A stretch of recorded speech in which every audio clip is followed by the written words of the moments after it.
Hi, welcome to Mr. Otter Studio. Today I'm going to show you a really simple watercolor technique. This technique is called the lifting off technique or the lifting technique, and it's basically where you take your painting, you've already put your colors down, and you use your paintbrush to lift some of that paint off. This is a great way to create reflections, texture. This is awesome for underwater paintings, and also I really love it for texture, especially on reptiles.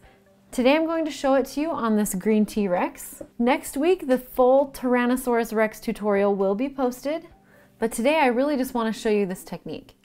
You've painted this T-Rex and you want to add some texture in the skin. So I'm going to just show you really quickly first on the tail. So the important thing is you need a brush that is going to be the shape and size that you need for this area. Rinse your brush off, blot it off on your paper towel, and carefully lift the paint away.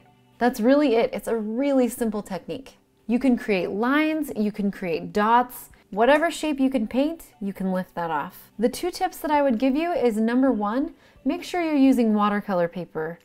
If you're using another type of paper, this technique might ruin the paper and you might end up tearing a hole through it. And that leads into my second tip, which is don't overwork your paper.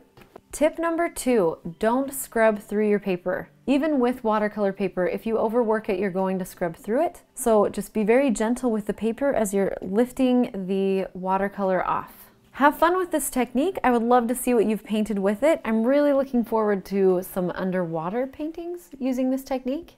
And again, the Tyrannosaurus Rex tutorial will be next week. The full tutorial, how to draw it and how to paint it. Thank you so much for joining me on Mr. Otter Studio. I hope you have a wonderful day.